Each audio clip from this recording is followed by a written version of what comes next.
Víctor Villarraza. ¿Quién sabe? De Guy de Maupassant. Traducido por Augusto Riera. Dios mío, Dios mío, voy a escribir por fin lo que me ha ocurrido. Me atreveré a ello. Es tan extraño, tan inexplicable, tan incomprensible, tan loco, a no estar seguro de lo que he visto, seguro de que mis razonamientos no erraron, de que no hay equivocación ni laguna en mis observaciones. Me creería un simple alucinado, juguete de una rara visión. En fin, quién sabe. Estoy en la actualidad en un manicomio, pero ingresé en él voluntariamente, por precaución, por miedo. Solo un hombre conoce mi historia, el médico de este lugar. No sé por qué se la conté, quizá para desembarazarme de ella, pues me atosiga como una pesadilla. Hela aquí. Siempre fui un soñador, una especie de filósofo solitario, benévolo, fácil de contentar, sin hiel contra los hombres, sin amargura contra el destino. Siempre he vivido solitario, pues la ajena presencia me embaraza más que me molesta. ¿Cómo explicar esto? No puedo hacerlo. No rehúso el trato de las gentes, ni una invitación para comer con los amigos. No me resisto a hablar, pero cuando hace rato que estoy en compañía, todos mis amigos, aun los más familiares, me cansan. Siento un deseo creciente de verles partir o de marchar yo, de estar solo. Este deseo es más bien una necesidad imperiosa, y si no me apartara del lado de los que me hablan, si tuviese que continuar oyendo su conversación o tomando parte en ella, me acometería sin duda alguna un accidente. ¿Cuál? ¿Quién sabe? Quizá un simple desmayo. Probablemente sí. Tanto me gusta la soledad que no puedo tolerar que otros seres duerman bajo mi propio techo. Y no habito París porque la angustia me oprime. Me muero moralmente y me produce tormentos indecibles la multitud que siento en torno, que bulle, que se agita de noche y de día. El sueño ajeno me horroriza aún más que sus palabras. Me es imposible descansar cuando sé que detrás del tabique de mi cuarto hay existencias interrumpidas por esos periódicos eclipses de razón. ¿Por qué soy así? ¿Quién sabe? La causa es muy sencilla, pero el hecho es que me canso enseguida de todo lo que a mí mismo no se refiere. Hay mucha gente por el estilo. Hay dos razas en la tierra: aquellos que necesitan de otra gente para distraerse y divertirse, y a quienes la soledad, el aislamiento, aniquilan como la ascensión de un glaciar o la travesía de un desierto, y aquellos a los cuales la muchedumbre, el bullicio, les inspiran repugnancia, tedio, y a quienes calma el aislamiento, que les da independencia y les devuelve su propio pensamiento. En suma, se trata de un fenómeno psíquico que no tiene nada de anormal. Unos están organizados para vivir hacia afuera y otros hacia adentro. Yo no puedo fijar sino unos momentos mi atención en lo exterior, y cuando trato de forzarla, siento en el cuerpo y en la mente un malestar intolerable. De ello resulta que sentía gran apego a los muebles, a las cosas que para mí adquieren importancia de seres, y que mi casa se convirtió en un mundo donde vivía una existencia solitaria y activa entre los muebles y cachivaches familiares, simpáticos a mis ojos como si fuesen rostros. Llené de objetos las habitaciones, y en ellas vivía contento y satisfecho, como entre los brazos de una mujer amable cuyas caricias habituales se convierten en una tranquila y suave necesidad.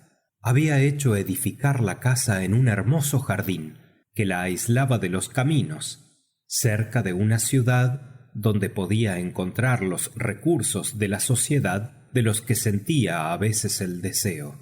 Mis criados dormían en un pabellón situado al final de la huerta, rodeada, como el jardín, de una pared muy alta.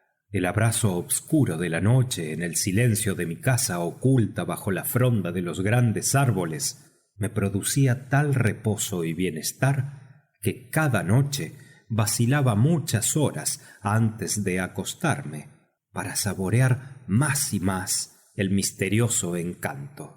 Aquel día se había representado el Sigurd en el teatro de la ciudad. Era la primera vez que oía ese hermoso drama musical y de magia, y me interesó mucho. Volvía a pie, a paso rápido, llena la cabeza de las sonoras frases y la mirada henchida de hermosas visiones. La noche era obscura, tanto que apenas distinguía la ancha carretera, y muchas veces estuve a pique de caer en la cuneta. Desde la zona fiscal a mi casa medía 1 kilómetro largo, unos 20 minutos yendo despacio. Era la 1 o la 1:30 de la madrugada. El cielo se aclaraba algo ante mí, y apareció por fin el disco de la luna en su cuarto menguante. El cuarto creciente, el que aparece a las 4 o a las 5 de la tarde, es claro, alegre, plateado, pero el que sale a la medianoche es rojizo, sombrío, temeroso.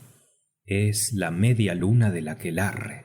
Todos los noctámbulos pueden haber hecho esa observación. El primero, aunque sea tan delgado como un hilo, lanza una claridad alegre que regocija el corazón y produce en el suelo sombras precisas. El último esparce una luz moribunda, tan vaga que apenas produce sombras. Advertí desde lejos la mancha obscura de mi jardín, y no sé por qué sentí cierto temor de penetrar en él. Acorté el paso. La noche era muy tranquila. La masa de árboles parecía una tumba inmensa en la que estuviese sepultada mi casa. Abrí la verja y entré en la larga avenida de sicomoros, que se dirigía hacia la quinta, a modo de alto túnel ojival, a través de opacos macizos, de cuadros de césped, donde las flores, bajo la pálida luz, formaban manchas ovales de confuso matiz. Al acercarme a mi casa, me sobrecogió un vago temor. Me detuve. El silencio era solemne. Ni un soplo de aire pasaba entre las hojas. ¿Qué me pasa?, me pregunté. Desde 10 años antes llegaba solo por las noches, sin sentir jamás la menor inquietud. No tenía miedo. La aparición de un ladrón, de un ratero, me hubiese producido cólera y no temor. Además, iba armado. Traía mi revólver, pero no lo empuñé porque quería dominar aquel germen de pavura que crecía en mí. ¿Qué era? ¿Un presentimiento? ¿El presentimiento misterioso que se apodera de los hombres cuando van a ver lo inexplicable? Quizá. ¿Quién sabe? A medida que adelantaba sentía un hormigueo en la piel, y cuando estuve frente a la pared de mi gran morada, sentí que debía esperar unos minutos antes de abrir la puerta y entrar. Entonces me senté en un banco bajo las cerradas ventanas de mi salón. Así permanecí un rato, con la cabeza apoyada en la pared y los ojos fijos en la espesura. Durante los primeros momentos no noté nada insólito en torno mío. Zumbábanme los oídos, pero tal cosa me ocurre con frecuencia. A veces me parece que oigo pasar trenes, sonar campanas, pasar una muchedumbre. Pero bien pronto aquellos sonidos fueron más distintos, más precisos, más reconocibles. Me había engañado. No era el zumbido de mis arterias lo que producía aquel rumor, sino un ruido muy particular, muy confuso, sin embargo, que provenía del interior de mi casa. A través de la pared distinguía perfectamente aquel ruido, que se dijera producido por el cambio de sitio de muchos objetos, como si arrastrasen suavemente todos mis muebles. Dudé bastante rato de la fidelidad de mi oído, pero habiéndolo pegado a una madera de la ventana, quedé convencido en absoluto de que algo anormal e incomprensible ocurría en mi casa. No tenía miedo, pero ¿cómo lo diré? Estaba atónito, asombrado. No cogí el revólver, pues comprendí que no me hacía falta. Esperé mucho rato, sin ser fuerte a decidirme a nada, con la inteligencia lúcida, pero ansioso hasta lo indecible. Esperé en pie, escuchando el ruido, que aumentaba cada vez más, que parecía ser ya violento, como el que produce un motín lejano. Luego, de pronto, avergonzado de mi cobardía, saqué el llavero, tomé la llave, la metí en la cerradura y abriendo con fuerza empujé la hoja de la puerta hasta la pared. El golpe resonó como un tiro, y a ese ruido de explosión contestó en toda la casa, de alto a abajo, un tumulto indescriptible. Fue tan súbito, tan tremendo, tan ensordecedor, que retrocedí 2 pasos, y aun cuando comprendía la inutilidad del acto, empuñé el revólver. Esperé todavía. Poco rato. Distinguía ahora un extraordinario ruido de pisadas en la escalera, sobre las alfombras, sobre la madera del suelo. Unas pisadas no de calzado, no de seres humanos, sino de muletas de madera y de hierro que vibraban como címbalos, y de repente veo mi sillón de lectura, que atravesaba el umbral contoneándose. Se fue hacia el jardín. Los sillones del salón le seguían, y los sofás bajos, arrastrándose como cocodrilos con sus cortas patas, y todas las sillas dando saltos de cabras, y los taburetes que corrían como conejos. ¡Qué emoción! Me deslicé hasta un grupo de arbustos y permanecí agachado, contemplando aquel desfile de mis muebles que se marchaban, unos en pos de otros, aprisa o lentamente según su peso y volumen. Mi piano, el gran piano de cola, pasó a galope con ruido de música. Los objetos pequeños corrían por la arena como hormigas. Cepillos, vasos, copas, iluminados por la claridad pálida de la luna. Las ropas se arrastraban como pulpos de colores distintos. Apareció mi escritorio, un mueble precioso y raro del siglo XVIII, que encerraba todas las cartas que he recibido, toda la historia de mi corazón, la que tanto me hizo padecer. También contenía fotografías. Se disipó el miedo y me lancé hacia él como hacia un ladrón, como se coge una mujer que huye, pero le empujaba una fuerza irresistible, y a pesar de mi cólera no conseguí retardar su paso. Como resistía yo con desesperación a su impulso espantoso, rodé por el suelo, luchando contra él. Entonces me arrastró por la arena, y los muebles que le seguían pasaban sobre mí pisándome. Luego, cuando le hube soltado, los demás muebles pasaron sobre mi cuerpo como una carga de caballería sobre un jinete caído. Loco de espanto, pude por fin arrastrarme fuera de la avenida y ocultarme entre los árboles para ver desaparecer los objetos más pequeños, los más insignificantes que me habían pertenecido. Luego oí a lo lejos, en las profundidades de la casa, un ruido de puertas que se cierran con violencia. Chocaron con estrépito de alto a abajo hasta la del vestíbulo, que yo mismo había abierto. Insensato, para facilitar aquella huida. Yo escapé también, yendo hacia la ciudad, y solo en las calles recobré mi sangre fría, encontrando paseantes retardados. Fui a llamar a un hotel conocido.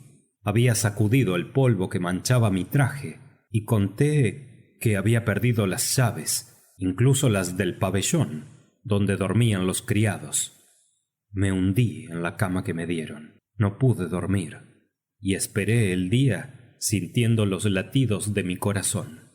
Había ordenado que avisasen a mis criados a primera hora, y mi ayuda de cámara llegó a las 7. Parecía trastornado. «Ha ocurrido una gran desgracia, señor», me dijo. «¿Cuál?» «Que han robado todos los muebles del señor. Todos, hasta los más insignificantes». Aquella noticia me regocijó. ¿Por qué? ¿Quién sabe? Me sentía dueño de mi voluntad, seguro de que a nadie contaría lo visto, decidido a enterrarlo en lo más profundo del pecho, como un terrible secreto. Contesté: «Ah, entonces debe tratarse de los mismos que me han robado las llaves. Hay que avisar enseguida a la policía. Me levanto y saldremos juntos». Las pesquisas duraron 5 meses. No se descubrió nada, ni un objeto de los que me pertenecieron, ni huella alguna de los ladrones.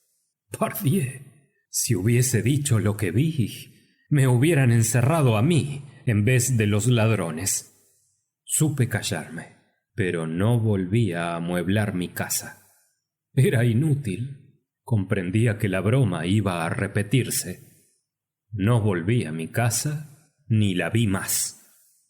Vine a París y consulté a los médicos acerca de mi estado nervioso, que me preocupaba mucho desde aquella noche deplorable.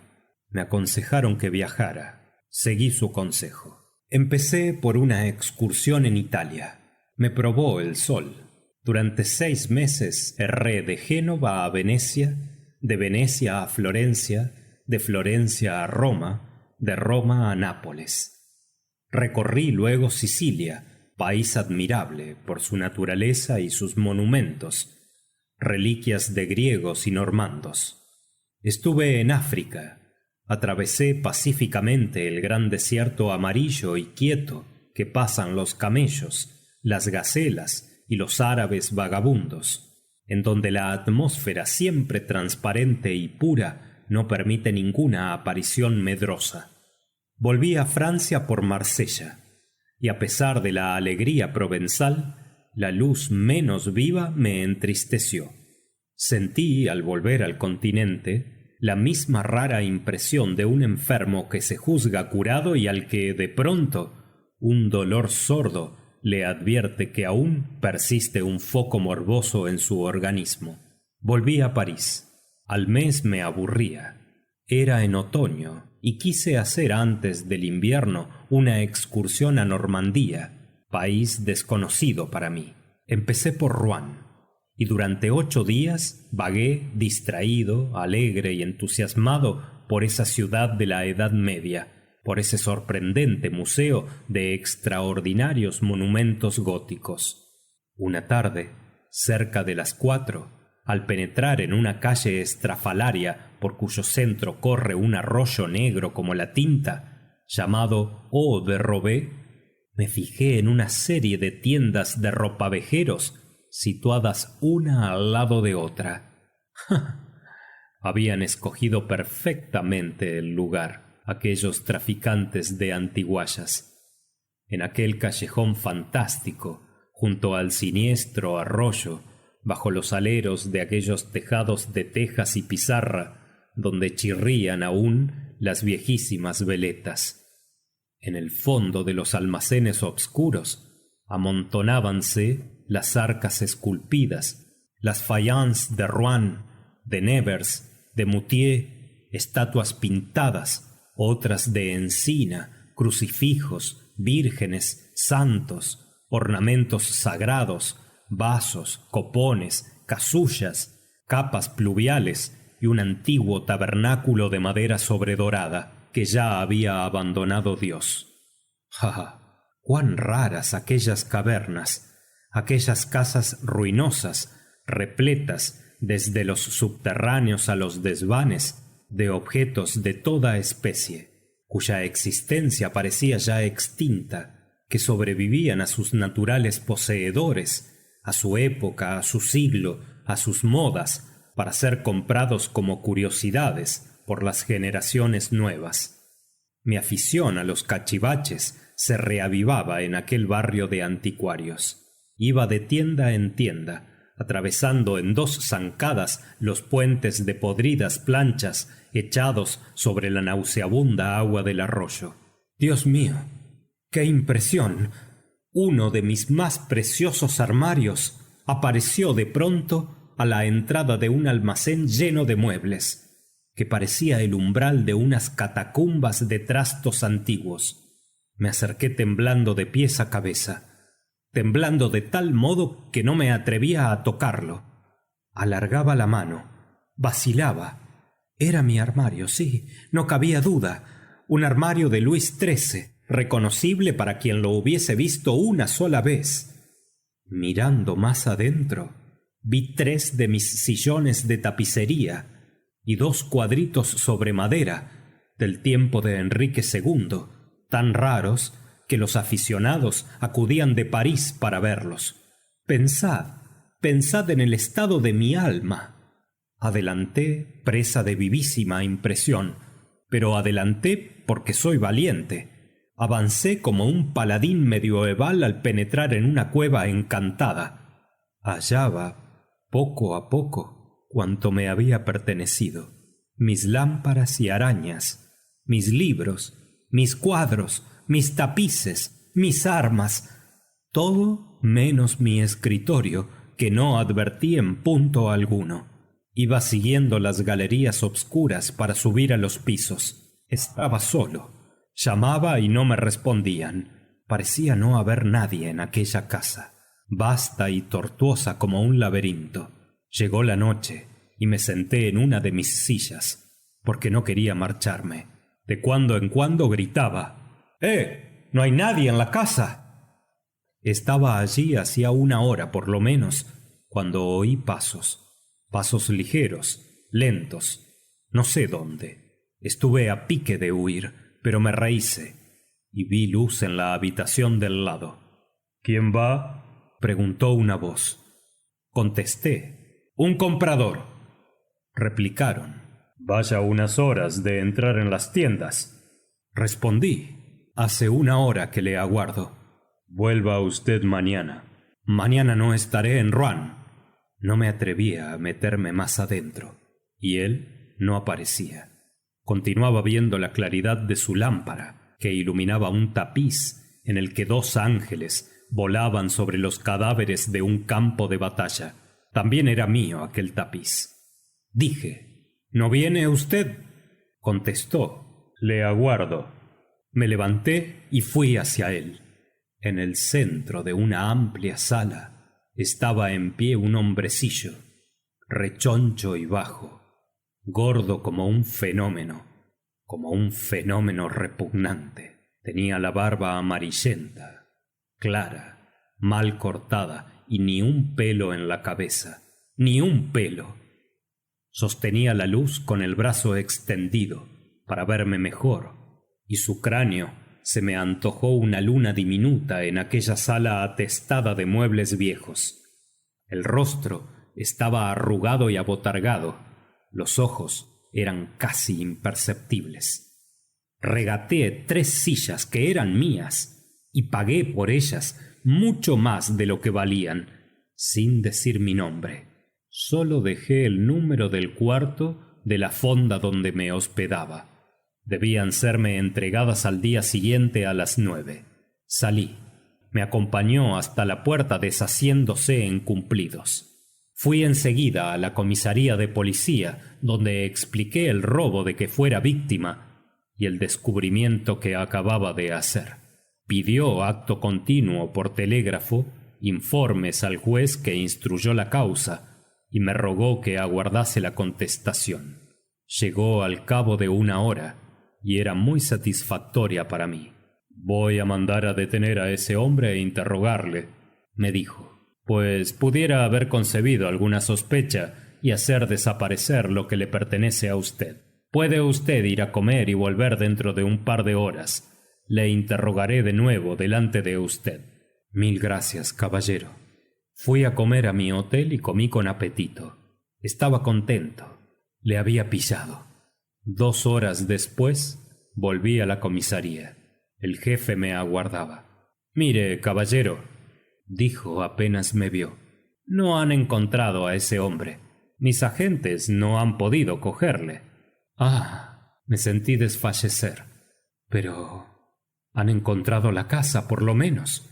Sí, se vigilará hasta su vuelta, pero el pájaro ha volado. ¿Volado? Sí, casi siempre pasa las veladas en casa de su vecina, también ropavejera, una bruja, la viuda Ridón. No le ha visto esta noche y no sabe dónde estará. Es preciso aguardar. Cuán siniestras y embrujadas me parecieron las calles de Rouen. Dormí mal, tuve pesadillas. Como no quería parecer muy inquieto, ni que la cosa me corriese mucha prisa, esperé a las 10 para ir a la comisaría. El mercader no había aparecido. Su almacén estaba cerrado. El comisario me dijo: «He hecho todas las diligencias pertinentes. El juzgado está avisado. Vamos a ir al almacén, usted y yo. Me indicará usted lo que le pertenece». Un coche nos llevó. 2 agentes y un cerrajero esperaban a la puerta del almacén, cuya puerta se descerrajó. Al entrar, no vi ni mi armario, ni mis sillones, ni mis cuadros. Nada de lo que desapareció de mi casa, cuando el día anterior no podía dar un paso sin tropezar con alguno de aquellos objetos. El comisario, sorprendido, me miró con desconfianza. «Caramba», le dije, «me parece que la desaparición de esos muebles coincide con la del vendedor». Sonrió. «Es verdad. Hizo usted mal en comprar y pagar muebles ayer. Esto le habrá alarmado y ha huido». Añadí: «Lo más raro es que en todos los sitios donde ayer había muebles míos, ahora hay otros». «Oh», replicó el comisario, «ha tenido toda la noche de tiempo. Y cómplices, sin duda. Esta casa debe comunicar con las vecinas. Pierda usted cuidado, caballero. Me ocuparé con preferencia en este asunto. El bandido caerá en nuestro poder, pues estamos en su covacha». Cómo latía mi pobre corazón. Permanecí 15 días en Rouen. El pájaro no apareció. ¿Cómo pensar que un hombre de tal jaez iba a dejarse coger? Al día siguiente de salir de Rouen, recibí una carta de mi jardinero, guardián de mi quinta saqueada. La carta que sigue: «Señor, tengo el honor de poner en su conocimiento que la noche última ha ocurrido un hecho que nadie comprende, y la policía menos que nadie. Todos los muebles han vuelto.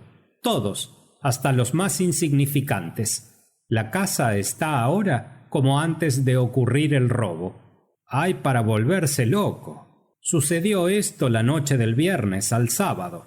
Los senderos están estropeados, como si los muebles hubiesen sido arrastrados desde la verja a la puerta. Lo propio que el día de la desaparición. Esperamos a usted, de quien soy humilde servidor, Felipe Rodin». No seré yo quien vuelva. Llevé la carta al comisario de policía de Rouen. «Es una devolución muy ingeniosa», me dijo. «No digamos nada. Ahora, cualquier día, pillaremos al ladrón». No le han pillado, no. Y ahora me inspira miedo. El miedo que debe sentir uno cuando le persigue una fiera. No hay quien dé con ese monstruo cuya cabeza parece una luna. No le cogerán jamás. No volverá a su casa. ¿Qué le importa su casa? Solo yo pudiera encontrarle. Y no quiero. no, 1000 veces no. Y si vuelve, si acude a su almacén, ¿quién podrá probar que mis muebles estaban en su casa? No hay contra él más que mi declaración. Y comprendo que es sospechosa. No, tal existencia no era posible. No podía guardar el secreto de lo ocurrido. No podía vivir como todo el mundo, atosigado por el temor de que se repitiese el estupendo caso. Fui a encontrar al médico de este manicomio y se lo conté todo. Después de interrogarme largo rato, me dijo: ¿consentiría usted en permanecer una temporada aquí? Con mucho gusto. ¿Es usted rico? Sí, señor. ¿Quiere un pabellón aislado? Sí, señor. ¿Desea usted recibir a los amigos? No, señor, no, a nadie. El bandido de Rouen podría atreverse, para vengarse, a venir aquí. Estoy solo completamente, desde hace 3 meses. Casi me siento tranquilo.